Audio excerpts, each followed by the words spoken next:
கர்த்தருடைய பரிசுத்த நாமத்துக்கு மகிமை உண்டாவதாக. ஆண்டவராகிய இயேசு கிறிஸ்துவின் ஈடு இணையற்ற நாமத்தினாலே உங்கள் யாவரையும் வாழ்த்துகிறேன். கர்த்தர் உங்களையும் உங்கள் பிள்ளைகளையும் நீங்கள் கையிட்டு செய்கிற எல்லாவற்றையும் ஆசீர்வதிப்பாராக. இந்த நாளிலே கூட ஏசாயா தீர்க்கதரிசியின் புஸ்தகம் 54ஆம் அதிகாரம் 17ஆம் வசனத்திலே நாம் வாசிக்கிறோம், உனக்கு விரோதமாய் உருவாக்கப்படும் எந்த ஆயுதமும் வாய்க்காதே போம். உனக்கு விரோதமாய் நியாயத்தில் எழும்பும் எந்த நாவையும் நீ குற்றப்படுத்துவாய்.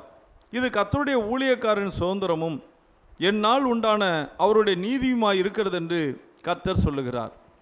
இதில் நாம் எப்பொழுதுமே எடுத்துக்கொள்ளுகிற ஒரு காரியம் என்னென்னா, உனக்கு விரோதமாய் உருவாக்கப்படும் எந்த ஆயுதமே வாய்க்காது அப்படின்னு சொன்ன உடனே எல்லாருமே சந்தோஷப்படுறாங்க. உடனே ஆமாம் ஆமே நாமேன்னு சொல்லுவாங்க. ஆனால் அநேகருடைய வாழ்க்கையில் பார்த்தீங்கன்னா தோற்று போனவர்களாகவே இருக்கிறார்கள். ஏன் இப்படிப்பட்ட ஒரு தோல்வி வருகிறது? குடும்ப வாழ்க்கையிலே தோல்வி, செய்கிற தொழிலிலே தோல்வி, வியாபாரத்திலே நஷ்டம் தோல்வி, வேலையை இழந்து தோல்வி, தோல்வி மயமாகவே காணப்படுகிறார்கள் கர்த்தருடைய பிள்ளைகள். ஆனால் வேதம் சொல்லுகிறது, உனக்கு விரோதமாய் உருவாக்கப்படும் எந்த ஆயுதமாக இருந்தாலும் சரி அது வாய்க்காதுப்பா அப்படின்னு கர்த்தர் திட்டவட்டமாக சொல்கிறார். ஏன் இப்படிப்பட்ட தோல்வி வருகிறது என்று ஒருத்தர் கூட சிந்திக்கிறதே கிடையாதுங்க. அப்படி தோல்வி வந்தால் உடனே கர்த்தரை குறை சொல்லுகிறவர்களாய் மாறிவிடுகிறார்கள். ஆலயத்தை புறக்கணிக்கிறார்கள். தேவனுடைய சபையை புறக்கணித்து விட்டு தேவனை விட்டு தூரப்பட்டு போனவர்கள் அதிகமாக இருக்கிறார்கள். ஆனால் தோல்வி ஏன் வந்தது என்று சொல்லி அமர்ந்து நிதானித்து தேவனிடத்தில் கேட்டால் கர்த்தர் நிச்சயமாகவே தோல்வியின் காரணத்தை சொல்லிடுவார். உங்களுக்கு தெரியும், எரிகோ மதில்கள் இடிந்தது. 6 நாள் 6 தடவை சுற்றி வந்தார்கள். 7ஆம் நாள் 7 தடவை சுற்றி வந்து 7 கொம்பு எக்காலங்களை 7 ஆசாரியர்கள் ஊதின போது ஜனங்கள் ஆர்ப்பரித்தார்கள். இப்பொழுது அலங்கம் இடிந்து விழுந்தது. ஒரு பெரிய வெற்றி, அதாவது யோசுவாவுக்கு முதல் வெற்றி என்று சொல்லுகிறோம். ஆனால் அதே நேரத்தில் ஆயி என்பது சிறு பட்டணம். அந்த பட்டணத்தை பிடிக்க போகும்போது அங்கே தோல்வியை தழுவுகிறார்கள். என்ன காரணம்? யோசுவா தேவனிடத்தில் போய் கேட்குற, ஆண்டவரே, உனக்கு முன்பாக ஒருவனை எதிர்த்து நிற்பதில்லை என்று சொன்னீரே, நீர் என் கூடவே இருப்பேன்னு சொன்னீங்களே, ஆனால் நீங்கள் என் கூட இருக்கும்போது ஏன் தோல்வி வந்ததுங்கிற போது அப்பொழுது ஆகான் என்பவன் அங்கே பார்த்தீங்கன்னா சாபத்தீடானவைகளை எடுத்து ஒழிச்சு வச்சான். எப்பொழுதுமே கர்த்தருடைய பிள்ளைகள் கர்த்தருடைய கட்டளைகள் கர்த்தருடைய பிரமாணத்தின்படி நடக்க வேண்டும். ஆனால் இந்த நாட்களிலே அது குறைந்து போன ஒரு காலத்திலே நாம் வாழ்ந்து கொண்டிருக்கிறோம். ஏன்னா கடைசி காலம்னு சொல்லுகிறபடி பல போராட்டங்கள், பல பிரச்சனைகள் அவன் ஒழித்து வைத்ததினாலே கர்த்தர் சொல்லிவிட்டார், அவனை முதலாவது எல்லாவற்றையும் அகற்று, அவனையும் அகற்று, அவனோடு கூட எல்லாவற்றையும் அகற்றினால் நீ ஜெயிப்பேன்னு சொல்கிறார். மறுபடியுமாக அவனையும் அவன் குடும்பத்தையும் அவனுடைய பொருள்களையும் எடுத்து ஒரு பெரிய கற்குவியலை குவிக்கிறார்கள். அதன் பிறகு ஆயி பட்டணத்திலே ஒரு வெற்றியை தேவன் கொடுக்கிறார். அதிலிருந்து என்ன புரிகிறது? நம்முடைய வாழ்க்கையில் தோல்வி வரும்போது நாம் தேவனிடத்தில் போக வேண்டும். ஆண்டவரே, ஏன் எனக்கு தோல்வி என்று சொல்லி வேதம் தெளிவாக இருக்கிறது. மத்தேயு எழுதின சுவிசேஷம் 4ஆம் அதிகாரத்தில் நீங்கள் பார்த்தீங்கன்னா, ஆண்டவராகிய இயேசு கிறிஸ்து இப்பொழுது ஊழியத்திற்கு வருகிறார். 40 நாட்கள் அவர் உபவாசிக்கிறார். எடுத்த உடனே 1ஆம் வசனம் சொல்லுகிறது, இயேசு பிசாசினால் சோதிக்கப்படுவதற்கு ஆவியானவராலே வனாந்தரத்துக்கு கொண்டு போகப்பட்டார். அவர் இரவும் பகலும் 40 நாள் உபவாசம் இருந்த பின்பு அவருக்கு பசி உண்டாயிற்று. 40 நாட்கள் இரவும் பகலும் உபவாசிக்கிறார். இப்பொழுது பசி வந்து விட்டது. சோதனைக்காரன் அவரிடத்தில் வந்து, நீர் தேவனுடைய குமாரனையானால் இந்த கல்லுகள் அப்பங்களாகும்படி சொல்லும் என்று சொல்லுகிறான். உடனே கர்த்தர் சொல்லுகிறார், இல்லப்பா, மனுஷன் அப்பத்தினாலே மாத்திரமல்ல தேவனுடைய வாயிலிருந்து புறப்படுகிற ஒவ்வொரு வார்த்தையினாலும் பிழைப்பான் என்று எழுதியிருக்கிறதே. நன்றாக கவனியுங்கள். 40 நாட்கள் உபவாசம் இருந்து முடித்த உடனே சோதனைக்காரன் வருகிறான் என்று வேதம் சொல்லுகிறது. அவனுக்கு பேரே சோதனைக்காரன் தான். அதனால தான் ஆண்டவர் ஜெபம் பண்ண சொல்லிக் கொடுக்கும்போது மத்தேயு 6ஆம் அதிகாரத்தில் 13ஆம் வசனம், சோதனைக்குட்படாதபடிக்கு ஜெபம் பண்ணுங்கள்னு சொல்லும்போது என்ன சொல்கிறாரு?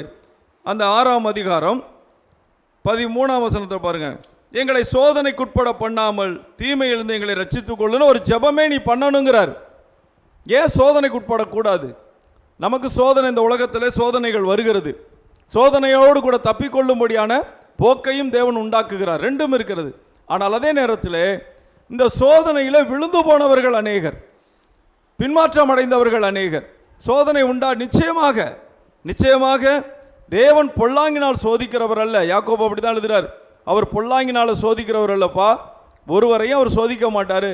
அவன் தன் தன் சுய இச்சையினால் இழுக்கப்பட்டு சோதிக்கப்படுகிறான்.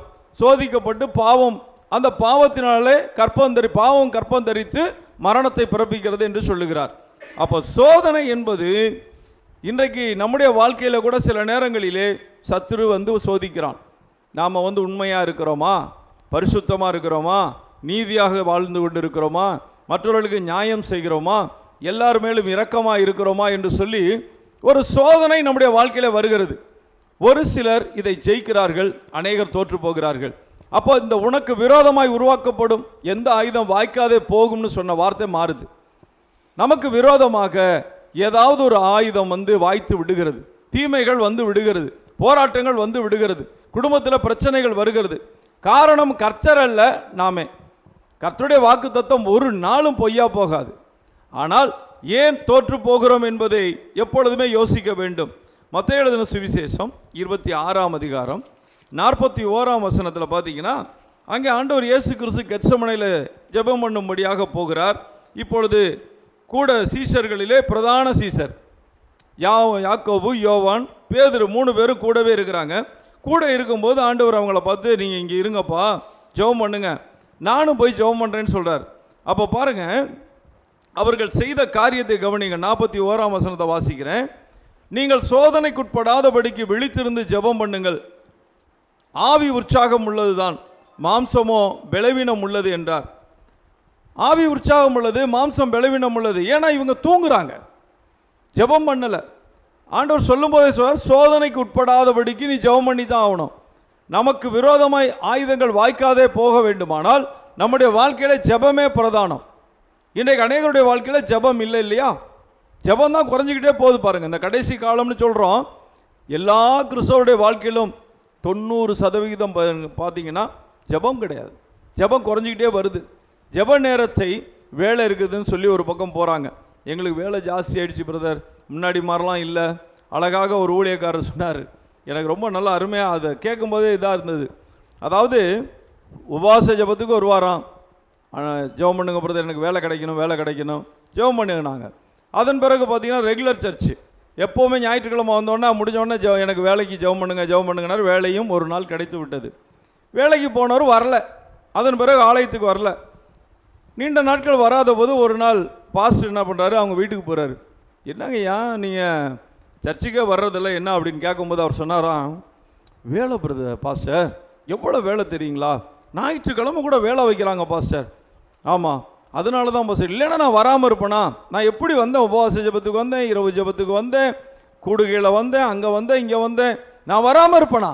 இப்போது என்ன செஞ்சிட்டாங்க, ஞாயிற்றுக்கிழமை கூட வேலை வைக்கிறாங்க, ஏன் ஞாயிற்றுக்கிழமை லீவ் போடு. அப்போ பாஸ்டர் சொல்லுங்க, வேலை இல்லாவிட்டால் நீங்கள் என்ன செஞ்சுருப்பீங்க, மறுபடியும் நிற்பீங்க இல்லையா? அப்போது நம்முடைய வாழ்க்கையிலே போராட்டங்களும் பிரச்சனைகளும் எதனால் வருகிறது? ஜெபம் பண்ணுகிறோம், தேவைகள் சந்திக்கப்படுகிறது, தேவனை விட்டு தூரப்பட்டு போகிறோம்.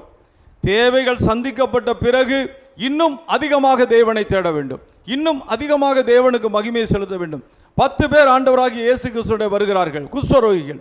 இப்போ ஆண்டவர்கிட்ட கேட்குறாங்க, ஆண்டவரே எங்களுக்கு இறங்கும்னு சொன்ன உடனே ஆண்டவர் சொல்கிறாரு, நீ போப்பா, போய் ஆசாரியனுக்கு முன்ன காண்பி அப்படின்னு சொன்னோடனே 10 பேருமே போகிறாங்க, ஆசாரியர்கிட்ட நோக்கி போகிறாங்க.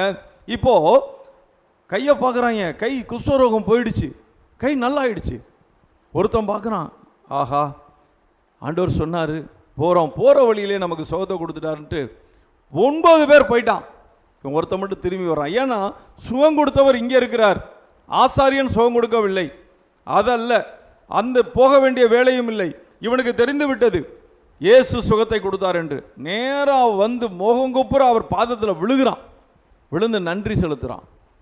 இப்போ ஆண்டவர் கேட்குறாரு, ஏப்பா சுஸ்தமானவர்கள் சுகமடைந்தவர்கள் 10 பேர் இல்லையா, நீ மட்டும்தானே வந்திருக்கேங்க, ஏன்பா அப்படின்னு கேட்குறார். ஏன்னா கர்த்தர் விரும்புகிற ஒரு காரியம் என்ன தெரியுமா? நன்றியுள்ள இருதயத்தை விரும்புகிறார். வேலை கிடைக்காத போது, திருமணம் ஆகாத போது, கர்த்தாவே கர்த்தாவே எங்களுக்கு இறங்கும் என்று கதறுகிற ஒரு மனிதன் திருமணமாகிவிட்ட பிறகு, வேலை கிடைத்த பிறகு, குழந்தை பிறந்த பிறகு, எல்லா ஆசீர்வாதங்களும் வந்த பிறகு தேவனை விட்டு தூரப்பட்டு போய் விடுகிறான். இதுதான் உண்மை. இது வேதத்திலே சொல்லப்படுகிறது. ஒருத்தன் தான் வர்றான், மீதி 9 பேர் காணா போயிட்டாங்க. ஆனால் ஒரு சரித்திர ஆசிரியர் இப்படி எழுதுகிறார், பின் நாட்களிலே மறுபடியுமாக அவர்கள் குஷ்டரோகம் வந்து மரித்தார்கள் என்று. ஏன்னா தேவனை அண்டிக் கொள்ள வேண்டும், தேவனை தொடர்ந்து பற்றி கொள்ள வேண்டும், தேவனோடு கூட நடக்க வேண்டும், தேவ பிரசன்னத்திலே வாழ வேண்டும், தேவனோடு சஞ்சரிக்க பழக வேண்டும், தேவனை விட்டு தூரப்பட்டு போகவே கூடாது. சில நேரங்களிலே தோல்வியின் அனுபவங்கள் வரும், அப்பொழுது தேவ சமூகத்தை தான் நாட வேண்டும், தேவனிடத்தில் போய் கேட்க வேண்டும், ஆண்டவரே ஏன் எனக்கு இந்த பிரச்சனை? அதனால தான் கர்த்தர் சொல்றார், சோதனைக்கு உட்படாதபடிக்கு விழித்திருந்து ஜெபம் பண்ணு. உனக்கு விரோதமாய் ஆயுதங்கள் இருக்கிறது, உனக்கு விரோதமாக சத்துரு கர்ச்சிக்கிற சிங்கம் போல எவனை விழுங்கலாமோ என்று வகை தேடி சுற்றி திரிகிறான் என்று சொல்லி கர்த்தர் சொன்னார். எபேசியருக்கு எழுதின நிருபம் 6ஆம் அதிகாரம், எபேசியர் 6ஆம் அதிகாரம் 10 வாசிக்கிறேன். இந்த வசனம் உங்களுக்கு ரொம்ப அதிகமாக தெரியும். அங்கே என்ன சொல்றார் பாருங்க, கடைசியாக என் சகோதரரே, கர்த்தரிலும் அவருடைய சத்துவத்தின் வல்லமையிலும் பலப்படுங்கள், நீங்கள் பிசாசின் தந்திரங்களோடு எதிர்த்து நிற்க திராணி உள்ளவர்களாகும்படி. நல்லா கவனிங்க, நீங்கள் பிசாசின் தந்திரங்கள், அவன் தந்திரவாதி, அது தெரியுமா உங்களுக்கு? சொல்கிறேன், தந்திரங்களோடு எதிர்த்து நிற்க திராணி உள்ளவர்களாகும்படி தேவனுடைய சர்வாயுத வர்க்கத்தையும் தரித்து கொள்ளுங்கள். ஏன்னா மாம்சத்தோடு இரத்தத்தோடும் அல்ல, துரைத்தனங்களோடும் அதிகாரங்களோடும் இப்பிரபஞ்சத்தின் அந்தகார லோகாதிபதிகளோடும் வான மண்டலங்களில் உள்ள பொல்லாத ஆவிகளின் சேனைகளோடும் நமக்கு போராட்டம் உண்டு. நமக்கு போராட்டம் உண்டு, யுத்தம் உண்டு, அப்படி கூட சொல்லலாம். யுத்தம் உண்டு, எப்போ பார்த்தாலும் நமக்கு ஒரு போர். அந்த போரிலே நம்மோடு இருக்கிறவர்கள் அல்ல, மாம்சமும் இரத்தத்தோடு அல்ல, இது வேறு வகையான யுத்தம். இது யார் நடத்திக்கிட்டு இருக்கா பாருங்க, துரைத்தனங்கள், அதிகாரங்கள், இப்பிரபஞ்சத்தின் அந்தகார லோகாதிபதி, அதான் இந்த உலகத்தின் அதிபதி. ஆண்டவர் இயேசுகிட்ட வரும்போது அவர் சொல்றார், இந்த உலகத்தின் அதிபதி வருகிறான், அவனுக்கு என்னிடத்தில் ஒன்றும் இல்லை என்று. அப்போ அந்த உலகத்தின் அதிபதி அவன் நம்மோடு கூட யுத்தம் செய்கிறான் என்று பவுல் எழுதுகிறான். காரணம் என்ன? பவுலுக்கும் அப்படிப்பட்ட பிரச்சனை இருந்தது, பவுலுக்கும் போராட்டம் இருந்தது வாழ்க்கையில், பேதுருவுக்கும் போராட்டம் இருந்தது. அதனால தான் பேதுரு சொல்லும்போது, தெளிந்த புத்தி உள்ளவர்களாயிருங்கள், விழித்திருங்கள், ஏனெனில் உங்கள் எதிராளியாகிய பிசாசானவன். நமக்கு ஒரு எதிரி, நாம் ஆசீர்வதிக்கப்பட முடியாதபடிக்கு, நாம் வாழ முடியாதபடிக்கு, சந்தோஷமாய் இருக்க முடியாதபடிக்கு, சமாதானமாய் இருக்க முடியாதபடிக்கு ஒரு யுத்தம். இதை யார் செய்கிறார்? இன்னைக்கு ஏன் எத்தனை குடும்பங்களிலே பிரச்சனைகள்? ஏன் கிறிஸ்தவ குடும்பத்தில் சண்டை இருக்கணுமா? கிறிஸ்தவ குடும்பத்தில் இயேசு கிறிஸ்துவனுடைய சமாதானம் அல்லவா இருக்கிறது. அவர் சொன்னார், ஏன் சமாதானத்தை உனக்கு கொடுத்துருக்கேன்னு சொன்னாரே, எங்கே இருக்கிறது? எத்தனை பேர் சண்டை போட்டு பிரிந்திருக்கிறார்கள்? எத்தனை பேருடைய குடும்ப வாழ்க்கை அழிக்கப்பட்டிருக்கிறது? எத்தனை பேருடைய வாழ்க்கையில் தொழிலில் நஷ்டம், வேலை விட்டு விட்டு அலைகிறவர்கள் எத்தனை பேர்? போராட்டமான வாழ்க்கை. ஏன்? என்ன காரணங்க? கர்த்தர் ஆசீர்வதிக்கிறது இல்லையா? கர்த்தர் உங்களை நடத்துறது இல்லையா? உங்களுக்கு விரோதமான யுத்தத்தை நீங்கள் எப்பொழுதுமே அறிந்து கொள்ள வேண்டும். வேதம் சொல்லுகிறது, கர்த்தர் சொல்லிவிட்டார், உனக்கு விரோதமாய் உருவாக்கப்படும் ஆயுதம் வாய்க்காதே போகும். அப்போ வாய்க்கிறது என்றால் யார் காரணம்? கர்த்தர் அல்ல. நமக்கு எதிரான வல்லமைகள் செயல்படுகிறதை நாம் அறியாததினாலே தோற்று போகிறோம். என வேதம் சொல்லுகிறது. யாக்கோபு எழுதின நிருபம் 4ஆம் அதிகாரம் 7ஆம் வசனத்திலே, தேவனுக்கு கீழ்ப்படிந்திருங்கள்.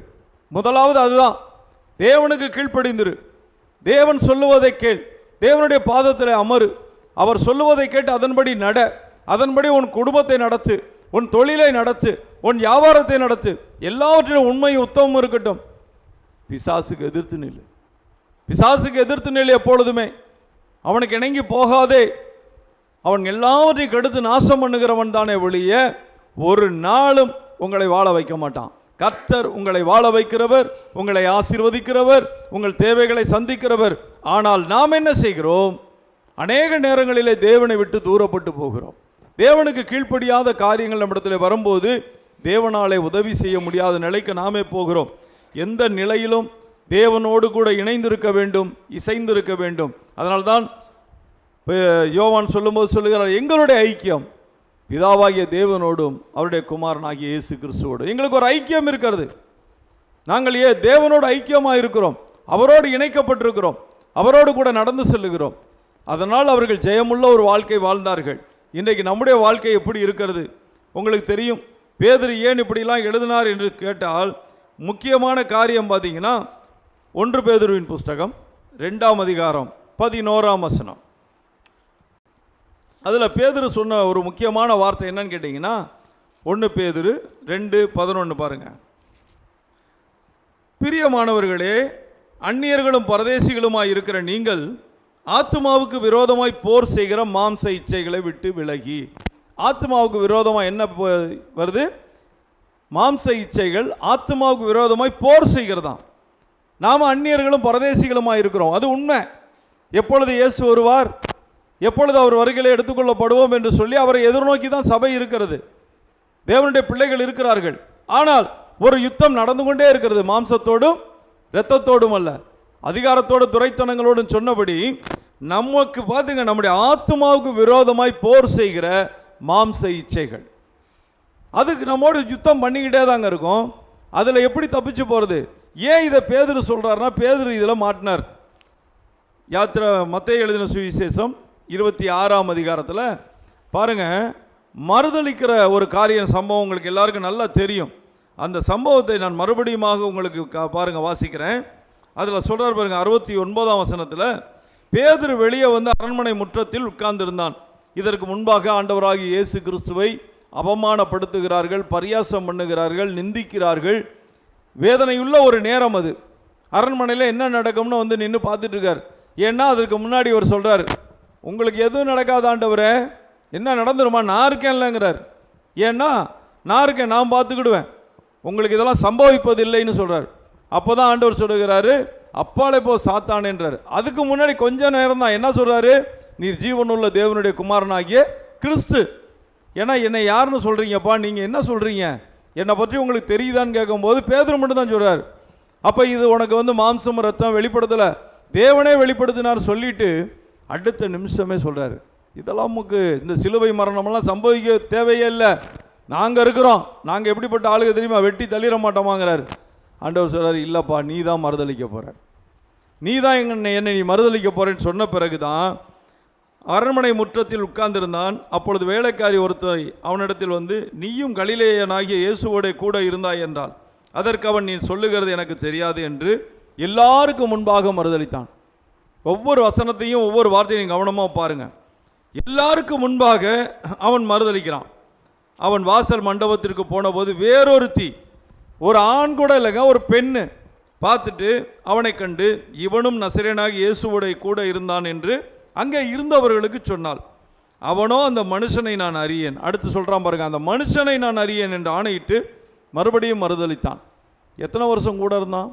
3.5 வருஷம். முதலாவது அந்திரேயா போய் அவங்க அண்ணன் பேதுருவை கூப்பிட்டு வந்து அறிமுகப்படுத்துகிறான். அந்த நாள்லேருந்து கூட இருந்தவன், 3.5 ஆண்டுகள் அவரோடு நிழல் போல நடந்தவன், யவீருவின் மகளை உயிரோடு எழுப்பும்போது கூட இருந்தவன், மேலே மலையிலே மறுரூப மலையிலே அங்கே ஆண்டவராகிய இயேசு கிறிஸ்துவினுடைய மகிமையை கண்டவன், மோசேயை பார்த்தான், எலியாவை பார்த்தான். அதெல்லாம் தரிசனமாய் இவன் கண்டுவிட்டு சொன்னான், ஆளுக்கு ஒரு கூடாரத்தை போடுவோம், இங்கே இருப்போம் என்று சொல்லி எல்லா இடங்களிலும் இவர்களை பிரத்யட்சமாய் ஆண்டவர் இயேசு கூடவே வச்சிருந்தார். நல்லா யோசிச்சு பாருங்க. அப்போ கூடவே இருந்தவன், கூடவே நடந்தவன். ஆனால் இப்பொழுது எனக்கு யாருன்னே தெரியாது என்று சொன்னதோடு மாத்திரமல்ல, அந்த இடத்துல மறுபடியும் மறுதளிக்கிறான். சற்று நேரத்திற்கு பின்பு அங்கே நின்றவர்கள் பேதுருவிடத்தில் வந்து, மெய்யாகவே நீயும் அவர்களில் ஒருவன், உன் பேச்சு உன்னை வெளிப்படுத்துகிறது என்றார்கள். அப்பொழுது அவன் அந்த மனுஷனை அறியேன் என்று சொல்லி சபிக்கவும் சத்தியம் பண்ணவும் தொடங்கினான். உயிர் பயம். அதன் பிறகு சரித்திர ஆசிரியர்கள் சொல்லுகிறார்கள், தலைகீழாக பேதுரு சிலுவையில் அறைய சொன்னார் என்றும் அறைந்தார்கள் என்றும் சொல்லி. ஏன்னா இவனை குறித்து தான் ஆண்டவர் சொன்னார், கோதுமையை சுலகிலே புடைக்கிறதை போல சாத்தான் உங்களை புடைப்பதற்கு உத்தரவை கேட்டுக்கொண்டான். நான் புடைக்க வேணான்னு சொல்லலை, உன் விசுவாசம் ஒளிந்து போகக்கூடாதபடிக்கு நான் உனக்காக வேண்டிக் கொண்டேன்னு சொன்னார். அப்போ அப்படிப்பட்ட ஒரு சுலகிலே புடைக்கப்படுகிறதை போல தேவனுடைய பிள்ளைகள் சில நேரம் புடைக்கப்படும் போது கர்த்தருக்காக வைராக்கியமாக இருக்க வேண்டும். ஆனால் கூடவே இருந்தவன், அவரோடு கூட நடந்த ஒரு மனிதன் இன்றைக்கு என்ன செய்கிறான்? எல்லாம் மறுதளித்து எனக்கு தெரியாது என்று சொல்லி சபிக்கவும் சத்தியம் பண்ணவும் தொடங்கினான். அப்பொழுது பேதுரு, சேவல் கூவுகிறதற்கு முன்னே நீ என்னை 3 தரம் மறுதளிப்பாய் என்று இயேசு தன்னிடத்தில் சொன்ன வசனத்தை நினைத்து கொண்டு வெளியே போய் மனங்கசந்து அழுதான். மனங்கசந்து. எப்பொழுதுமே சரி, தேவனுடைய பிள்ளைகள் தோல்வியின் அனுபவங்கள் எப்பொழுது வருகிறது பாருங்களேன். வெற்றியுள்ள வாழ்க்கை வாழ வேண்டும், ஆனால் தோற்று போகிறோம். என்ன? உயிர் பயம், தேவனுக்கு கீழ்ப்படிந்து தேவனுடைய பிரமாணத்தின்படி நடந்து என்ன நடந்தாலும் சரி நான் ஆண்டவரை விட்டு விலக மாட்டேன், என்ன வேணாலும் வரட்டும் பார்த்து கொள்ளலாம் என்கிறவன் ஜெயிப்பான். ஆனால் கொஞ்சம் இணக்கமாக அல்லது பயத்தோடு இருக்கிறவன் தோற்று போய்விடு விடான். ரெண்டாவது செய்த ஒரு தவறு பார்த்தீங்கன்னா மறுதளித்தது ஒன்று. யோவான் எழுதின சுவிசேஷம் 21ஆம் அதிகாரம் அங்கே பாருங்க, 1ஆம் வசனத்திலிருந்து வாசிக்கிறேன். அதில் என்ன செய்கிறார் பாருங்க. மறுபடியுமாக இவைகளுக்கு பின்பு இயேசு திபேரியா கடற்கரையிலே மறுபடியும் சீசர்களுக்கு தம்மை வெளிப்படுத்தின விவரமாவது, சீமோன் பேதுருவும் திதிமு எனப்பட்ட தோமாவும் கலிலேயா நாட்டில் உள்ள கானா ஊரானாகிய நாத்தான்வேலும் செபதேயின் குமாரரும் அவருடைய சீசரில் வேறு 2 பேரும் கூடியிருக்கும் போது, எல்லாரும் கூடி இருக்கிறாங்க. இப்போ என்ன நடக்குது பாருங்க. சீமோன் பேதுரு மற்றவர்களை நோக்கி, எல்லாரையும் பார்த்து சீமோன் பேதுரு தான் சொல்றார். என்ன சொல்றாரு? மீன் பிடிக்க போகிறேன் என்றான். அதற்கு அவர்கள், நாங்களும் உம்முடனே கூட வருகிறோம் என்றார்கள். அவர்கள் புறப்பட்டு போய் உடனே படவேறினார்கள். அந்த ராத்திரியில் அவர்கள் ஒன்றும் பிடிக்கவில்லை. அதன் பிறகு வெறும் ஆளாக வர்றாங்க. பிடிக்க போறேன்னு சொன்னது யாரு? பேதுரு. கூட எல்லாரும் சேர்ந்தானுங்க. ஆனால் பேதுருக்கிட்ட தான் பிரத்யட்சமாக ஆண்டவர் தனிப்பட்ட முறையில் சொன்னார், நீ மனுஷனை பிடிக்கிறவனாக இருப்பாயினார். மனுஷனை பிடிக்க போகிற, நீ மீன் பிடிக்க போக மாட்டேங்கிறார். அப்போ பழைய பின்மாற்றமான ஒரு வாழ்க்கை. இன்றைக்கு அநேகருடைய வாழ்க்கையிலே தோல்வி எப்பொழுது வருகிறது? ஆண்டவராகிய இயேசு கிறிஸ்துவை விட்டு தூரப்பட்டு போகும்போது தோல்வி, அவரை விட்டு மறுதளிக்கும் போது தோல்வி, பின்மாற்றம் அடையும் போது தோல்வி நம்முடைய வாழ்க்கையிலே வருகிறது. எந்த சூழ்நிலை நம்மை ஆராய்ந்து பார்க்க வேண்டும். தேவனோடு உள்ள உறவை ஒவ்வொரு நாளும் சரிப்படுத்திக் கொள்ள வேண்டும். தவறு செய்யாதவர்களே கிடையாது. யாராக இருந்தாலும் சரி, காலையில் எழுந்தாலும் சரி, நடந்து செல்லும் போதும் சரி, நம்மை ஆராய்ந்து பார்க்க வேண்டும். எங்கேயாவது தேவனை விட்டு நான் தூரப்பட்டு போகிறேனா என்று சொல்லி ஆராய்ந்து பார்த்து மனம் திரும்புதல் என்பது ஒவ்வொரு நிமிடமும் நம்முடைய வாழ்க்கையில் காணப்பட வேண்டும். அன்னைக்கு மனம் திரும்பி நான் ரட்சிக்கப்பட்டு ஞானஸ்நானம் எடுத்தாங்க, ரொம்ப சந்தோஷம், கரெக்டு தான். அதன் பிறகு இது வரைக்கும் ஒரு தப்பு கூட செய்யலைன்னு சொல்லுகிற பரிசுத்தவான் யாராவது காட்டுங்க பார்ப்போம். யாராவது ஒருவர், நான் ரட்சிக்கப்பட்டேன், ஞானஸ்நானம் எடுத்தேன், பரிசுத்தாவின் அபிஷேகத்தை பெற்றேங்க, அதன் பிறகு என் வாழ்க்கையில் நான் தவறாக ஒரு நிமிஷம் கூட சிந்திச்சது கிடையாது, பேசினது கிடையாது, நினைச்சது கிடையாது, செயல்பட்டது இல்லைன்னு யாரும் சொல்ல முடியாது. ஒவ்வொரு நாளும் முடிவு பரியந்தம் நிலை நிற்பவனை ரட்சிக்கப்படுவான். ரட்சிப்பு ஒரு நாள் உண்டானது. ஆனால் அந்த ரட்சிப்பின் வஸ்திரம் இந்த உலகத்தால் எத்தனை தடவை கரைப்படுத்தப்படுகிறது, எத்தனை தடவை எத்தனை காரியங்கள் நம்மை தாக்கி கொண்டிருக்கிறது. அதைத்தான் வேதம் போதிக்கிறது. மறுபடியும் மறுபடியும் தாக்குதல், மறுபடியும் மறுபடியும் பாடுகள், சில பிரச்சனைகள் நாம் நினைக்காமையே. அதனால தான் வேதம் சொல்ல, தூசியை உதறிவிட்டு எழுதுனா என்ன அர்த்தம்? தூசி கேட்காமே வந்து மேலே படியுது. வண்டி ஓட்டிட்டு போகிறோம், தூசி வந்து மேலே படியுது, யார் கேட்ட தூசியை மேலே வான்னு சொல்கிறோம்? இல்லை. அப்படி தான் உலக காரியங்களும் நாம் கேட்காமையே வருகிற காரியங்கள், கண்களின் வழியாக, காதுகளின் வழியாக, சிந்தனையின் வழியாக, நாம் பேசுகிற வார்த்தையின் வழியாக கூட உள்ளே போகும். சரியான வார்த்தையை பேசுகிறோன்னு வச்சுங்க, சரியானபடி இருக்கும். அதனால தான் பவுல் எழுதுகிறான், கெட்ட வார்த்தை ஒன்றும் உங்கள் வாயிலிருந்து புறப்பட வேண்டாம். தேவ பக்திக்கு ஏதுவான நல்ல வார்த்தை உண்டாலும் அதை பேசு. தேவையில்லாத வார்த்தை கூட நம்மளை வந்து தீமையான பாதையில் கொண்டு போயிடும். அதே போல் கேட்கிற விஷயங்களை குறித்து ஜாக்கிரதையாக இருக்க வேண்டும், பார்க்கிற விஷயங்களை குறித்து ஜாக்கிரதையாக இருக்க வேண்டும், நாம் சிந்திக்கிற காரியங்களை குறித்து. அன்றைக்கு அப்போஸ்தலர் ஜெயிச்சாங்கன்னா எப்படி ஜெயிச்சாங்க? தோத்தார்கள். முதலாவது இது தோல்வி. தோமா தோத்தான். எப்படி தோத்தான்? அவரை நாம் பார்த்து அவர் கைகளிலே என் விரலை விடணும்னு சொல்கிறான் பாருங்க. அதே முன்னாடியே இருக்கும் 20ஆம் அதிகாரத்தில் 25ஆம் வசனம், கர்த்தரை கண்டோம் என்று அவனுடைய சொன்னார்கள் தோமாவிட்ட. அதற்கு அவன், அவருடைய கைகளில் ஆணிகளினால் உண்டான காயத்தை நான் கண்டு அந்த காயத்திலே என் விரலை இட்டு என் கையை அவருடைய விழாவிலே போட்டால் ஒழிய விசுவாசிக்க மாட்டேன் என்றான். மறுபடியும் 8 நாளைக்கு பின்பு அவருடைய சீஷர்கள் வீட்டுக்குள்ளே இருந்தார்கள். தோமாவும் அவருடனே கூட இருந்தான். கதவுகள் பூட்டப்பட்டிருந்தது. அப்பொழுது இயேசு வந்து நடுவே நின்று உங்களுக்கு சமாதானம் என்றார். முதலாவது சமாதானத்தை சொல்லிட்டு அவர் சொல்றாரு. அடுத்து பாருங்க, ஸ்ட்ரைட்டாக தோமாவை தான் கூப்பிடுறார். தோமா, நீ உன் விரலை இங்கே நீட்டி என் கைகளை பார், உன் கையை நீட்டி என் விழாவிலே போடு, அவிசுவாசியாய் இராமல் விசுவாசியாயிரு. எவ்வளோ வேதனையோட சொல்றாரு பாருங்க. கூடவே இருந்தவன். இவங்க வந்து பெத்சாயிதா போகும்போது அவன் சொல்லுவான், வாங்க நாமளும் அவங்களோட சேர்ந்து சாகும்படி போகலான்னு சொல்லுவான். ஆமாம், லாசரை உயிரோடு எழுப்பணும்னு போகும்போது அவங்க கல்லறிய தேடும்போது தான் அதன் பிறகு நடந்த சம்பவம் அது. நீங்கள் அதை வாசித்து பாருங்கள். வாங்க நாம் அவரோடு கூட மறிக்கும்படி போவோன்னு சொன்னவன் இப்போ சந்தேகப்படுறான். ஏன்னா ஒருத்தர் மறித்து உயிர் தெழுந்ததை அவன் பார்த்ததில்லை. லாசரை உயிரோடு எழுப்பினதை பார்த்தான். ஆனால் எழுப்பினவரை இன்றைக்கு இறந்துட்டார். உயிரோடு எழுப்பினவர் இறந்துட்டார். அவர் எப்படி எழுப்பப்பட முடியும்? இன்னொருத்தரில் எழுப்பணும்னு நினச்சிக்கிட்டு இருந்தான். ஆனால் அவரே நித்திய ஜீவனை கொடுக்கிறவர், ஜீவனை கொடுக்கவும் எடுக்கவும் அதிகாரம் உடையவர். அவர் பிதாவின் ஒன்றான குமாரன், பரிசுத்த ஆவியின் வல்லமையினாலே உருவாக்கப்பட்டவர், பரிசுத்த ஆவியினாலே நடந்தவர், பேசினவர், கிரியை செய்தவர், மரித்தும் பரிசுத்த ஆவியினாலே உயிரோடு எழுப்பப்பட்டவர். அப்படிப்பட்டவர். அது அவனுக்கு தெரியாது. அதான் மாம்சீகம். அதனால் தோல்வி. நான் பார்த்தா தான் நம்புவேன், கையை போட்டால் தான் நம்புவேன், விழாவில் ஈட்டியில் குத்துனதை நான் பார்த்தேன், அதுக்குள்ளே என் விரலையை விடுவேன்னா ஆண்டவர் சொல்றார், விட்டுப்பாரு பாப்பா, அவிசுவாசியாக இராமல் விசுவாசியாக இருன்னு சொல்லிட்டு சொல்கிறார். தோமா அவருக்கு பிரதியுத்தரமாக, என் ஆண்டவரே என் தேவனே என்றான். அதற்கு இயேசு, தோமாவே, நீ என்னை கண்டதினாலே விசுவாசித்தாய், காணாதிருந்தும் விசுவாசிக்கிறவர்கள் பாக்கியவான்கள் என்று சொன்னார். ஆனால் அதன் பிறகு இது ஒரு தோல்வி தோமாவினுடைய வாழ்க்கையிலே. ஆனால் தோமா வரலைன்னா இங்கே இந்தியாவிலே, தமிழ்நாட்டில் நமக்கு சுவிசேஷம் கிடையாது, கேரளாவில் சுவிசேஷம் கிடையாதுங்க. இந்த 2 மாநிலங்களும் இன்றைக்கு ஆசீர்வாதமான மாநிலங்கள். தெரியுமா உங்களுக்கு? கேரளாவாக இருக்கட்டும், தமிழ்நாடாக இருக்கட்டும், இது ஆசீர்வதிக்கப்பட்ட மாநிலம். 2000 வருஷமாக இங்கே ஜெபிக்கிறார்கள், இந்த தேசம் ஆசீர்வதிக்கப்பட வேண்டும் என்று சொல்லி இந்த மண்ணை ஆசீர்வதிக்கிறார்கள். நீங்கள் ஆசீர்வதிக்கிறீங்களோ இல்லையோ தெரியாது. ஆனால் உண்மையாகவே கர்த்தருடைய பிள்ளைகள் என்ன செய்கிறாங்க தெரியுமா? ஆண்டவரே எங்கள் தேசத்தை ஆசீர்வதியும், நாங்கள் பிறந்த இந்த நாட்டை ஆசீர்வதியும், இந்த நிலத்தை ஆசீர்வதியும், இந்த பயிர் வகைகளை ஆசீர்வதியும், இந்த மரங்கள் மச்சங்களை ஆசீர்வதியும் என்று சொல்லி ஒவ்வொரு நாளும் ஜெபித்து கொண்டிருக்கிறார்கள். இனியும் ஜெபிப்பார்கள். என் ஆண்டவராகிய இயேசு வரும் வரையிலே அவர்கள் ஜெபம் நிற்கவே நிற்காது என்பது எனக்கு தெரியும். அதனால் தான் இன்றைக்கு இங்கே ஆசீர்வாதம். அப்போது மறுபடியுமாக ஒரு வெற்றியுள்ள வாழ்க்கைக்குள்ளே நாம் போக வேண்டுமானால் நாம் என்ன செய்ய வேண்டும்? தோமா நம்பவில்லை, அனனியா சப்பீரால் பொய் சொன்னார்கள், யூதாஸ் காரியோத்து அவன் காட்டி கொடுத்தான். இவர்களெல்லாம் கூட இருந்தார்கள், அனனியா சப்பீராலை தவிர மற்றவர்கள் சீஷர்கள். யூதாஸ் காட்டி கொடுத்தானே, ஏன் காட்டி கொடுத்தான்? 30 வெள்ளிக்காசுக பண ஆசை தானே. சாத்தான் புகுந்தான்னு வேதம் சொல்லுகிறது. நீங்கள் லூக்கா எழுதின சுவிசேஷம் 22ஆம் அதிகாரம் 1 நீங்கள் வாசிச்சு பாருங்கள்.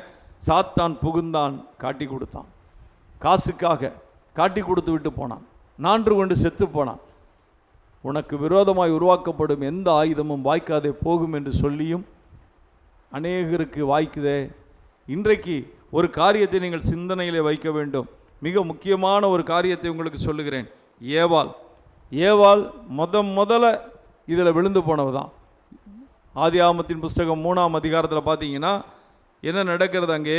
இப்பொழுது சர்ப்பத்தின் வடிவாக சாத்தான் உள்ளே நுழைகிறான்.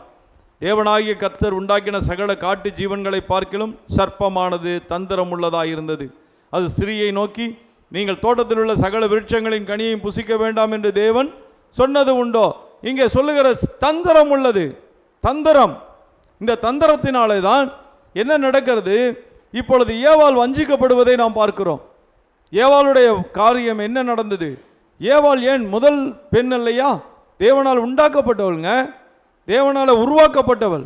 எப்படி ஆதாமை தேவன் உருவாக்கி ஜீவ சுவாசத்தை கொடுத்தாரோ அதே போலவே ஏவாளை உண்டாக்கினார்.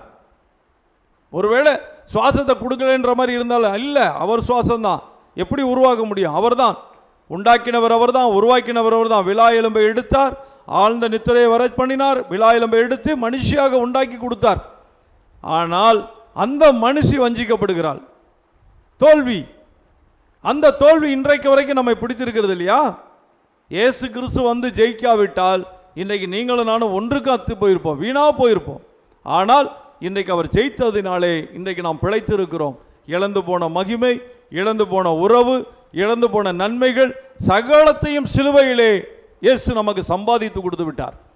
எல்லாம் ஏதேன் தோட்டத்தில் என்ன இழந்தார்களோ அத்தனையும்.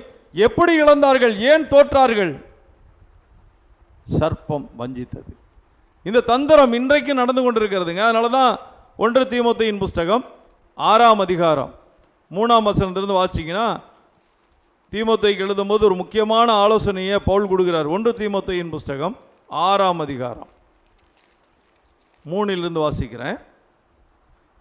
ஒருவன் நம்முடைய கர்த்தராகிய இயேசு கிறிஸ்துவின் ஆரோக்கியமான வசனங்களையும் தேவ பக்திக்கேற்ற உபதேசங்களை ஒப்புக்கொள்ளாமல் வேற்றுமையான உபதேசங்களை போதிக்கிறவனானால், அங்கே என்ன போதிச்சான்? வேற்றுமையான ஒரு உபதேசம். கர்த்தர் சொன்னார், இதை புசிக்க நாளிலே நீ சாவாயின்னு சொன்னார். அவன் என்ன சொன்னான்? நீ சாவ மாட்ட, நீ தேவனை போல மாறிட போற பாரு, அதுதான் நடக்க போகுதுன்னு சொன்னான். ஆனால் உண்மை என்ன? தேவனுடைய வார்த்தை பொய்யா போகாது. ஆனால் இவன் சொன்னது பொய். பொய்யை உண்மையை போல பேசி ஏவாளை வஞ்சித்தான். இன்றைக்கும் அநேகர் இப்படி இருக்கிறார்கள். இயேசு கிறிஸ்துவின் ஆரோக்கியமான வசனங்கள், சும்மா சாதாரண வசனம் இல்லைங்க, ஆண்டவராக இயேசு கிறிஸ்துடைய ஆரோக்கியமான வசனங்களையும் தேவ பக்திக்கேற்ற உபதேசங்களையும் ஒப்புக்கொள்ளாமல், இந்த உபதேசம் தேவ பக்தி கேட்டது, ஆரோக்கியமானது, தேவனுடைய பிள்ளைகளுக்கு போதிக்கப்படுகிற காரியங்கள் தேவனுடைய வார்த்தை, அது நிறைவேறின வார்த்தை, நிறைவேறி கொண்டிருக்கிற வார்த்தை, நிறைவேறப் போகிற வார்த்தை, உண்மையுள்ள வார்த்தை, கீழே விழுந்து போகாத வார்த்தை. இந்த உபதேசத்துக்கு மாற்று உபதேசங்கள் அநேகம் இருக்கிறது. எத்தனை லட்சக்கணக்கான உபதேசங்கள், எத்தனை மாறுதலான கருத்துக்களை பதிவிடுகிறார்கள் தெரியுமா? இயேசுவை குறித்து எவ்வளவு தவறான பேச்சு பேசுகிறார்கள். எல்லாம் சரி, அதைத்தான் நீங்க சொல்லுகிறார்.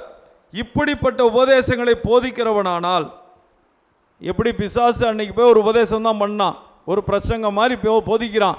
இன்னைக்கு அநேகர் அப்படிப்பட்ட போதனைகளை கொடுத்து கர்த்தருடைய பிள்ளைகளை வஞ்சித்து நாசமாக்கி கொண்டிருக்கிறார்கள். அதைத்தான் இவர் பதிவு செய்கிறார் பாருங்க. அவன் இருமா புள்ளவனும் ஒன்றும் அறியாதவனும் தர்க்கங்களையும் வாக்குவாதங்களையும் பற்றி நோய் கொண்டவனுமாய் இருக்கிறான். அவைகளாலே பொறாமையும் சண்டையும் தூஷணங்களும் பொல்லாத சம்சயங்களும் உண்டாகி கெட்ட சிந்தையுள்ளவர்களும் சத்தியம் இல்லாதவர்களும் தேவ பக்தியை ஆதாய தொழில் என்று எண்ணுகிறவர்களுமாய் இருக்கிற மனுஷர்களால் உண்டாகும் மாறுபாடான தர்க்கங்களும் பிறக்கும். இப்படிப்பட்டவர்களை விட்டு நீ விலகு. அன்னைக்கு ஏவாள் விலகி இருந்தால் அவ்வளோ பிரச்சனையே கிடையாது, ஏவாள் விலகலை. இன்னைக்கு சபையிலே பல தீமையான உபதேசங்களை கொண்டு வந்து தேவனுடைய பிள்ளைகளை வஞ்சிக்கிறவர்கள், அந்த வஞ்சிக்கிற ஆவிகள் இன்றைக்கு அநேகம் கிரியை செய்து கொண்டிருக்கிறது. எத்தனை இடங்களிலே. அதே 1 தீமோத்தேயுவின் புஸ்தகம் 4ஆம் அதிகாரம் 1ஆம் வசனத்தை வாசிக்கிறேன், கேளுங்கள். ஆவியானவர் வெளிப்படையாய் சொல்லுகிறபடி பிற்காலங்களிலே மனசாட்சியில் சூடுண்ட பொய்யருடைய மாயத்தினாலே சிலர் வஞ்சிக்கிற ஆவிகளுக்கும் பிசாசுகளின் உபதேசங்களுக்கும் செவி கொடுத்து விசுவாசத்தை விட்டு விலகி போவார்கள். ஏவாள் செய்த அதே தவறு இன்றைக்கும் செய்வார்கள். 6000 ஆண்டுகள் கழித்து அதே காரியம் நடந்து கொண்டிருக்கிறது. யாருக்கு? வஞ்சிக்கிற ஆவிகள், பிசாசுகளின் உபதேசம். எத்தனை ஒரு தவறான ஒரு மார்க்கம் ஒன்று உண்டு. அந்த மார்க்கத்தில் எங்கிட்ட வேலை செய்தவன் ஒருத்தன் போய் சேர்ந்துட்டான். அவன் போய் சேர்ந்துட்டு இதுதானே சரி, இதுதான் சரியான வழினே அப்படின்னு சொல்லிக்கிட்டு இருப்பான். எப்போ பார்த்தாலும் அதை பற்றியே பேசுவான். அவன் பேசுகிறது எல்லாமே மாம்சத்தின் கிரியைகளாக இருக்கும், மாம்ச காரியங்களாக இருக்கும். சுற்றி சுற்றி வந்துட்டு கடைசியில் இயேசுவும் இருந்தார் ஆனால் இப்போ இல்லை. ஒவ்வொருத்தரையே சொல்லுவான், ஒவ்வொரு பரிசுத்தவான்களாக சொல்லிக்கிட்டு வருவான். இவங்களாம் அன்னைக்கு இருந்தாங்கண்ணே, இன்னைக்கு இவர் தானே அப்படின்னு சொல்லிட்டு அதுதான் ஞானம் என்று போதனையும் கொடுப்பாங்க. அந்த இதை காரியங்களை நான் அதிகமாக சொல்ல விரும்பலை.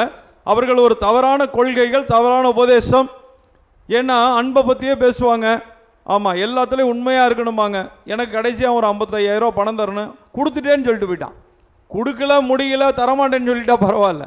அவன் சொன்ன வார்த்தை என்ன தெரியுமா? அண்ணே என்னண்ணே, நான் அப்போயே அங்கே கொடுத்தேன் இங்கே கொடுத்தேன், நீங்கள் எழுதாமல் பழியை என் மேலே போட்டான். எது? நான் வர வைக்கலைன்னு சொல்லி பழி சாட்டிட்டு போயிட்டான். அவ்வளோ நல்லவர்கள் அவர்கள். அந்த இதில் அன்னைக்கு லீடராக இருந்தது, இன்றைக்கி இருக்காங்களா இல்லையா தெரியல, அன்னைக்கு இருந்தவங்க ஒரு கிறிஸ்டியன், ரோசி என்ற ஒரு கிறிஸ்தவர்கள். எப்படி பாருங்களேன், நினைக்க முடியுதா உங்களால்? தவறான ஒரு மார்க்கம், தவறான கொள்கைகள், ஆமாம் தவறான போதனைகள், தவறான உபதேசம். ஃபுல்லாக உட்காந்துக்கிட்டு மெடிடேஷன் பண்ணணும்னு ஒரு டூம் லைட்டை வச்சுட்டு உட்காந்துருப்பானுங்க. நம்ம வேதத்தை தியானம்னு சொல்லி இருக்கு. வேதம் முழுவதும் என்ன சொல்கிறாரு? கர்த்தருடைய வேதத்தில் இரவும் பகலும் தியானமாக இருக்கிற மனுஷன்தான் பாக்கியவான். அவன் நீர்க்கால்களின் ஓரமாய் நடப்பட்டு தன் காலத்தில் கனியை தந்து இலையுதிராது இருக்கிற மரத்தை போல இருப்பான், அவன் செய்வதெல்லாம் வாய்க்கும். ஆனால் அவங்க என்ன சொல்லுவாங்க தெரியுமா? ஓ மனசை வெறுமையாக்கு, சும்மா அப்படியே பார்த்துக்கிட்டே உட்காந்து 2 கண்ணை வச்சுட்டு இதை பார்த்துட்டே உட்காந்துருமா.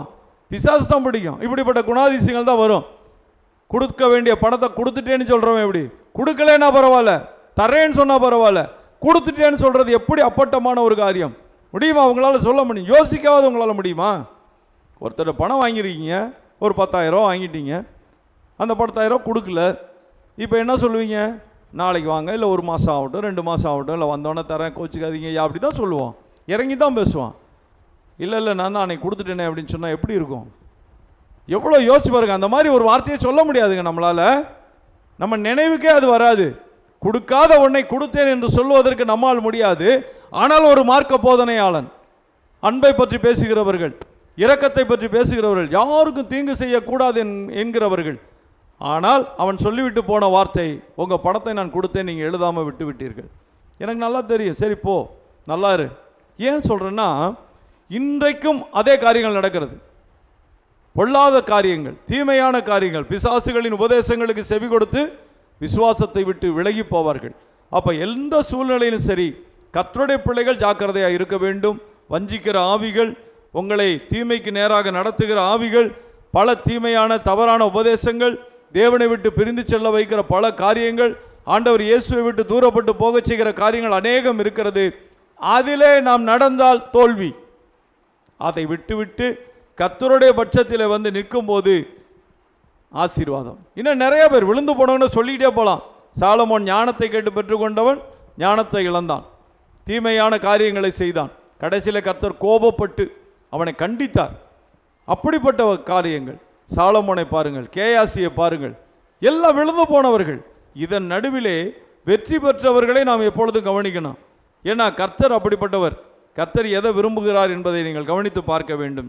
அது பாருங்க, மொர்தெகாய் என்ற ஒரு மனிதன், எஸ்தரின் புஸ்தகம் 6ஆம் அதிகாரம் 1லேருந்து 4 வரைக்கும் பார்த்தீங்கன்னா, இந்த மொர்தெகாய் வாசலில் உட்கார்ந்திருந்தான். உத்தமமானவன், உண்மையுள்ளவன். அவன் தன் சகோதரன் மகளை வளர்க்கிறான். அட்சால் என்ற எஸ்தரை வளர்த்து ஆளாக்குகிறான்.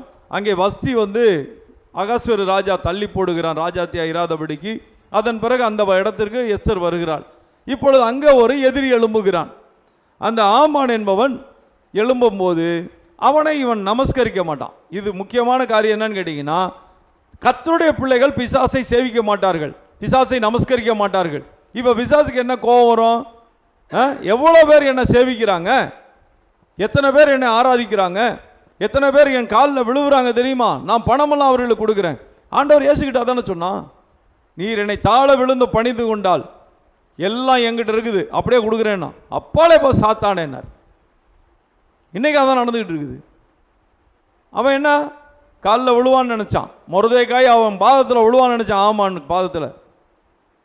எப்பொழுதுமே கர்த்தருடைய பிள்ளைகள் வேற யாரையும் வணங்க மாட்டார்கள். செத்தாலும் சாவார்களை ஒழிய இன்னொரு தெய்வத்தை வணங்க மாட்டார்கள், இன்னொரு மனிதனை நமஸ்கரிக்க மாட்டார்கள். எந்த நாளிலும் வைராக்கியமாக இருக்க வேண்டும். அப்படி வைராக்கியமாக இருக்கிறவர்களுக்காக கர்த்தர் பறந்து காக்கிற பட்சியை போல இறங்கி வருவார். நீங்கள் வைராக்கியமாக இருக்க வேண்டும். என் தேவன் என்னை கைவிட மாட்டார், எந்த சூழ்நிலையில் என்னை கைவிட மாட்டார். என்ன நடந்தாலும் சரி, கர்த்தருக்காக நான் வாழ்வேன் என்று சொல்லி மொர்தெகாய் இருந்ததினாலே அவன் ஒரு காரியத்தை செய்கிறான். ஒரு தூக்கு மரம் ஒன்று செய்கிறான். யாருக்கு? மொர்தெகாய்க்கு. இவனை தூக்கில் போடணும்னு சொல்லி. அப்போ தூக்கு மரத்தை செஞ்சாச்சு. இவனுக்கு ஒரு விரோதமாக ஒரு ஆயுதம் உருவாக்கப்பட்டாச்சு. யார்? கர்த்தருடைய பிள்ளைக்கு விரோதமாக ஒரு ஆயுதம். யார் செஞ்சது? ஆமான் செய்து விட்டான். இப்போ என்ன நடக்கிறது? அந்த ராத்திரியிலே ராஜாவுக்கு தூக்கம் வரவில்லை. இவன் ஒரு காரியம், எப்பொழுதுமே நீதிமான்கள் பட்சத்தில் கர்த்தர் இருப்பார், நீதி செய்ய வேண்டும். இவன் ஒரு காரியத்தை பார்க்குறான். அகாஸ்வேரு ராஜாவை மேலே 2 பேர் வந்து எப்படியாவது ராஜாவை கொலை செய்யணும் திட்டம் போடுறானுங்க. அது இவனுக்கு தெரிஞ்சவன சொல்லி கொடுக்குறான். அவர்களை கைது செய்கிறாங்க. உண்மைன்னு அது தெரிஞ்சது, அவங்கள கொண்டுட்டாங்க. இது நாளாகம புஸ்தகத்திலே நடவடிக்கைகள் புஸ்தகம், அது எழுதப்படுகிறது. எப்பொழுதுமே ராஜா எந்த ஒரு காரியமாக இருந்தாலும் சரி, நீங்கள் இப்போ கூட பார்த்தீங்கன்னா, இப்போ சட்டசபையோ பார்லிமெண்ட்டோ பாருங்களேன், எல்லாமே பதிவு செய்யப்படும். வேண்டான்னு சொன்னால் அதை டெலீட் பண்ணுவாங்க, இல்லைன்னா எழுதுறத அடிச்சிருவாங்க. அப்போ மற்ற எல்லா காரியங்களும் அவங்க பேசுகிற ஒவ்வொரு காரியமுமே எழுதப்படும். அப்படி அது எழுதப்பட்டிருக்கு. அவனை கனம் பண்ணலை, யாரை? மொர்தெகாயை கனம் பண்ணலை. அப்போ ஆமான் இவன் என்ன நினைக்கிறான், தன்னைத்தான் ராஜா கனம் பண்ணுவார்னு. எப்பொழுதுமே தேவன் ஒரு நாளும் தன்னுடைய பிள்ளைகளை கீழவே விடமாட்டார். எத்தனை ஆயுதங்கள் உருவானாலும் சரி, அதை தேவன் முறித்து போடுகிற தேவனாக இருக்கிறார். நிச்சயமாகவே உங்களுக்காக வழக்காடுகிற தேவன், உங்களுக்காக யுத்தம் செய்கிற தேவன், உங்களுக்காக தூதர்களை இறங்க பண்ணுகிற தேவன். எசேக்கியாவுக்காக 1,85,000 பேரை சங்கரிக்கும்படி தூதனை அனுப்பின தேவன் தானே. ஆசா ராஜாவுக்காக யுத்தம் பண்ணின தேவன் தானே. சேரா என்ற எத்தியோப்பியன் 10 லட்சம் பேரோடு வரும்போது அவன் மகன் யோசபாத்துக்காக கர்த்தரை இறங்கி அந்த இடத்துல யுத்தம் பண்ணினாரே. மோவாபியரும் அம்மோனியரும் சேயீர் மலை தேசத்தாரும் ஒருவருக்கு விரோதமாய் ஒருவர் வெட்டுண்டு விழுந்து செத்தார்களே. காரணம் என்ன? கர்த்தரின் பட்சத்தில் நீங்கள் இருந்தால் கர்த்தர் உங்கள் பட்சத்தில் இருப்பார். நீங்கள் கர்த்தரோடு இருந்தால் அவர் உங்களோடு இருப்பார். நீங்கள் கர்த்தரை தேடினால் அவர் உங்களுக்கு தென்படுவார். கர்த்தர் ஆசீர்வதிக்கிற தேவன். இப்பொழுது அந்த இடத்துல ஒருவன் சொல்லுகிறான், இந்த மொர்தெகாய் தான் நன்மை செய்தவன். மொர்தெகாயை போய் கனம் பண்ணுன்னு சொல்லும்போது, இவன் ஒரு தூக்கு மரத்தை செய்து வைத்திருக்கிறான் அவனுக்கு என்று சொல்லுவார்கள். அந்த தூக்கு மரத்திலேயே ஆமானை தூக்கி போட சொல்லுவான் அகாஸ்வேரு ராஜா.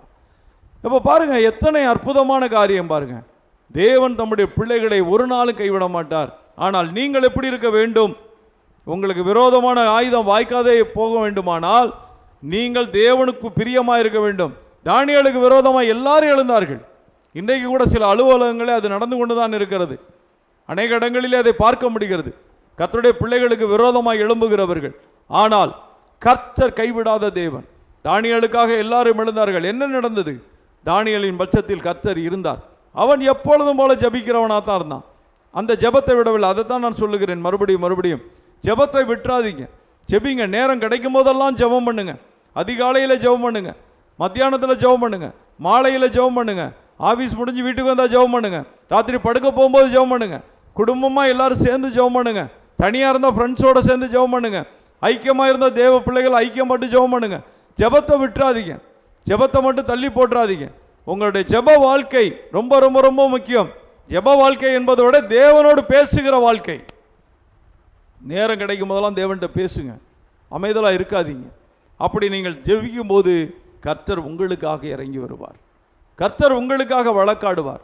கர்த்தர் உங்களை உயர்த்துகிற தேவன், பரிந்து பேசுகிற தேவன் அல்ல, உங்களை ஆசீர்வதிக்கிற தேவன். எல்லா நன்மைக்கும் அவர் காரணமானவராக இருக்கிறார். அப்போ தானியேலுக்காக என்ன நடந்தது? கர்த்தர் இறங்கி வந்து சிங்கத்தின் வாயை கட்டிப்பட்டார். உங்களுக்கு நல்லா தெரியும், நீங்கள் அந்த பகுதியெல்லாம் படிச்சிருப்பீங்க. ஆமாம், அவனுடைய ஜெப வாழ்க்கை, அவன் உண்மையுள்ளவனாயிருந்தான், நீதி உள்ளவனாயிருந்தான், நீதிகேடு செய்யாதவனாயிருந்தான். அதனால் அவன் ஆசீர்வதிக்கப்பட்டான், காக்கப்பட்டான். கர்த்தர் ஒரு நாளும் உங்களை கைவிடாத தேவனாயிருக்கிறார். கடைசியாக ஒரு காரியத்தை மட்டும் சொல்லி முடிக்க விரும்புகிறேன். சில நேரங்களிலே மிக நெருக்கமானவர்களால் வருகிற உபத்திரவம். நமக்கு விரோதமாக வெளியே இருந்து எத்தனை பிரச்சனை வந்தாலும் நம்ம சமாளிக்கலாம். ஆனால் சில நேரங்களிலே குடும்பத்தில் பெத்த பிள்ளையே எதிரியாக எழும்புகிறதுக்கு பார்த்தீங்களா? அப்சலோம் தாவீதுக்கு விரோதமாக எழும்பினா இல்லையா? அப்படிப்பட்ட காரியங்கள், அப்படிப்பட்ட சூழ்நிலைகள் தான் நமக்கு போராட்டமான ஒரு காரியம். அதிலிருந்து கர்த்தர் காப்பாற்றுகிற தேவனாக தான் இருக்கார் எப்பொழுதுமே. சரி, தாவீது என் இருதயத்துக்கு ஏற்றவன் தான் கர்த்தர் சொன்னார். அப்போ தாவீதின் மகன் தேவனுக்கு பிரியமானவனாக இருந்தால் ராஜாவாக இருப்பான். ஆனால் என்ன செஞ்சிட்டான்? தேவனை விட்டு தூரப்பட்டு போயிட்டான். அதனால தான் அவனுடைய அழிவும் வந்தது. எப்பொழுதுமே கர்த்தருடைய பிள்ளைகள் கர்த்தரோடு இசைந்து இருக்கும்போது கர்த்தர் சொன்ன வார்த்தை நிறைவேறும். கர்த்தர் என்ன சொன்னார்? உனக்கு விரோதமாய் உருவாக்கப்படும் எந்த ஆயுதமும் வாய்க்காதே போகும். நியாயத்திலே எழும்பும் எந்த நாவையும் நீ குற்றப்படுத்துவாய். நிச்சயமாக இது கர்த்தருடைய ஊழியக்காரரின் சுதந்திரங்க. என்னால் உண்டான அவருடைய நீதியுமாய் இருக்கிறது என்று கர்த்தர் சொல்லுகிறார். எந்த சூழ்நிலையும் சரி, நீங்கள் கர்த்தருடைய பிள்ளைகள் அக்கறையோடு கரிசனையோடு தேவனோடு சேர்ந்து நடந்து அவருடைய கட்டளைகள் கற்பனைகளுக்கு கீழ்ப்படிந்து இருக்கும்போது கர்த்தர் உங்களுக்காக வழக்காடுவார், உங்களுக்காக யுத்தம் செய்வார். நீங்கள் தோல்வியை காண்பதே கிடையாது. வெற்றியுள்ள ஒரு வாழ்க்கை வாழ தேவன் உதவி செய்வார். ஆனால் ஒரு காரியத்தை நீங்கள் நினைவில் வைத்து கொள்ள வேண்டும். உங்களுக்கு விரோதமாக ஒரு வல்லமை செயல்பட்டு கொண்டே இருக்கும். உங்களை எப்படியாவது கீழே தள்ள வேண்டும், உங்களுடைய குடும்பத்தில் சமாதானத்தை எடுத்து போட வேண்டும், உங்களுடைய குடும்பத்தில் தீமைகளை கொண்டு வர வேண்டும். அதை தான் வேதம் சொல், சீதறடிக்கிறவன் முகத்துக்கு முன்பாக வருகிறான், கட்சிக்கிற சிங்கம் போல எவனை விழுங்கலாமா என்று வகை தேடுகிறான். மாம்சத்தோடு இரத்தத்தோடு மல்லப்பா, அதிகாரத்தோடு துரைத்தனங்களோடு ஆகாய மண்டலத்தில் உள்ள வான மண்டலம் பொல்லாத ஆவிகளின் சேனைகளோடு நமக்கு போராட்டம் உண்டு என்றெல்லாம் எழுதியிருக்கிறார்கள். ஏன் கர்த்தர் இதையெல்லாம் ஏன் சொல்கிறார் தெரியுமா? இந்த உலகத்திலே நமக்கு விரோதமாய் செயல்படுகிற ஒரு சக்தி, ஒரு வல்லமை, ஆனால் அதை காட்டிலும் பெரியவர் தேவன். நீங்கள் தேவனோடு இணைந்து கொள்ளும்போது, தேவனோடு இணைந்து நடக்கும்போது நிச்சயமாக சகலத்தையும் கர்த்தர் மாற்றி போடுவார். கர்த்தர் உங்களை கைவிடவே மாட்டார். கர்த்தர் உங்களை ஆசீர்வதிப்பாராக. நாம் ஜெபிப்போம். அன்பு தகப்பனே, இந்த வார்த்தையை கேட்டுக்கொண்டிருக்கிற நம்முடைய பிள்ளைகளுக்காக நான் ஜெபிக்கிறேன். விழுந்து போனவர்களை குறித்து பார்க்கிறோம் ஆண்டவரே. ஞானத்தை கேட்டு பெற்றுக்கொண்ட சாலமோன் ஞானி கடைசியில் ஞானமற்றவனாய் மாறினான். அநேகம் ஸ்திரீகளின் மேலே ஆசை வைத்து எல்லாவற்றையும் இழந்து போனதை நாங்கள் பார்க்கிறோம் ஆண்டவரே. கேயாசி ஊழியத்தை இழந்தான் ஆண்டவரே. யூதாஸ் காரியத்து அப்போஸ்தல பட்டத்தையே இழந்தான் ஆண்டவரே. தகப்பனே, உம்முடைய பிள்ளைகள் ஒருவரு கூட எதையும் இழந்து போகாதபடிக்கு வெற்றியுள்ள ஒரு வாழ்க்கை வாழ தேவன் அனுக்கிரகம் செய்யும்படியாய் செபிக்கிறையா. இன்றைக்கு எத்தனையோ குடும்பங்கள் பிரிந்து போயிருக்கிறதப்பா. அநேகருக்கு குழந்தை இல்லாமல் இருக்கிறது. அநேகருடைய குடும்பத்தில் தோல்வியின் அனுபவங்கள், கடன் பிரச்சனை, பாடுகள், உபத்திரவங்கள், வியாதியின் படுக்கை. தகப்பனீர் தயவாய் இறங்கி நீர் யார் என்பதை வெளிப்படுத்தும்படியாய் செபிக்கிறையா. பரிசுத்தவான்களுக்கு உம்மை வெளிப்படுத்தி ஆசீர்வதித்த தேவன், யுத்தம் பண்ணின தேவன், வழக்காடின தேவன், குழந்தையை கொடுத்தவர் ஆண்டவரே, கடன்களை அடைத்தவர் நீர் ஆண்டவரே, விளையச் செய்கிறவர், வர்த்திக்க பண்ணுகிறவர், விருத்தியடைய செய்கிற தேவன் என்று இந்த பரிசுத்த வேதம் சொல்லுகிறது. இதை நாங்கள் விசுவாசிக்கிறோம். இந்த வார்த்தையின்படியே ஒவ்வொருவருடைய வாழ்க்கையும் நன்மையும் கிருபையும் தொடரும்படி ஜெபிக்கிறேன். ஆசீர்வதிங்கப்பா, ஆசீர்வதிங்க. இயேசு கிறிஸ்துவின் நாமத்தில் ஜெபிக்கிறேன் நல்ல பிதாவே. ஆமேன், ஆமேன், ஆமேன். கர்த்தர் உங்களை ஆசீர்வதிப்பாராக. God bless you. Praise the Lord. Praise the Lord.